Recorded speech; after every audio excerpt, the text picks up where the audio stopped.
Folks, buckle up, because we got a treat for you tonight. The mainstream media's favorite punching bag, Donald J. Trump, is back in the headlines, and surprise, surprise, it's for something they just can't stand. Another win. This time, he finalized a US-EU trade deal projected to boost American exports by $250 billion annually. That's $250 billion. But don't expect the liberals to start cheering unless the deal includes carbon offsets for Greta's next sailboat adventure. Oh, look at me. I am on this very nice boat that I do not own, going to a place I do not belong to be arrested by people that do not like me. So let's talk about USMCA, Trump's updated version of NAFTA. He didn't just slap a coat of paint on the old deal, he scrapped it entirely, ditching policies that sent American jobs packing to foreign sweatshops. Instead, he beefed up labor standards and tightened environmental rules. Liberals naturally lost it. Why? Because expecting workers to work or the environment to fend for itself ruins their unionized Mother Earth fantasy. Sorry, everybody, Trump hugged the flag, not some tree.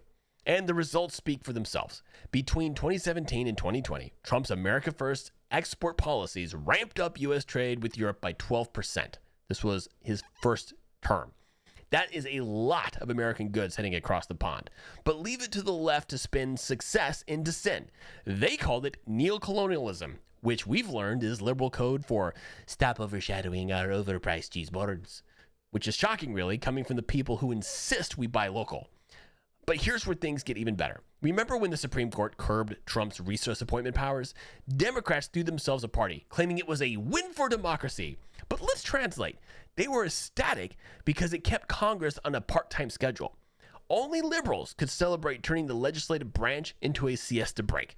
Participation trophies for everyone, cried the party of efficiency. Or not. Participation trophies. There we go. Ugh. Of course, it wasn't just Democrats criticizing Trump. Republicans had their tofu moments as well.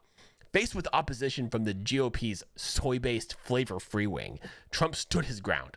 Liberals called this GOP infighting hopeful and applauded it like seals at feeding time.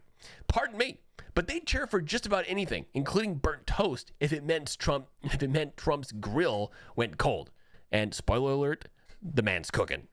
And speaking of trade, let's hand it to let's hand it to Robert Lighthizer, Trump's U.S. trade representative. The guy didn't just talk, he delivered, hammering out historic deals and reigniting American manufacturing. And how did liberals react? They called him dangerous. But dangerous for whom? Apparently, for those who think boutique hashtags matter more than boosting U.S. jobs. Sorry, friends, prosperity doesn't trend on X. And let's give a nod to Senator John Cornyn, who played mediator between Trump and the GOP squabbling factions. And liberals love Cornyn's work. As long as it meant Republicans couldn't unite around pipelines or trade surpluses or, heaven forbid, actual American progress. Their nightmare scenario isn't GOP dysfunction, it's United Party winning for the country. Keep dreaming, lefties. Here's the real kicker, though. Reducing trade deficits, adding billions to exports, and supercharging domestic manufacturing, it used to be a bipartisan goal.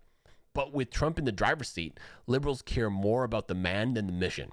They'd rather draft bills mandating equal pay for unicorn riders than admit the guy in the red tie got it right. Their hatred for Trump blinds them to the wins for American workers.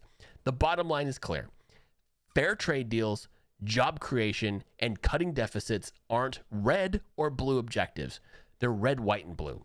But for liberals, it's all about ensuring Trump loses, no matter what.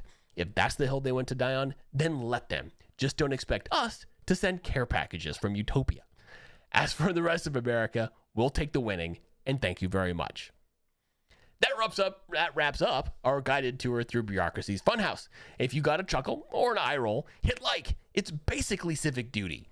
Subscribe and press the bell so we can politely invade your notifications and drop a comment to soothe my bruised ego.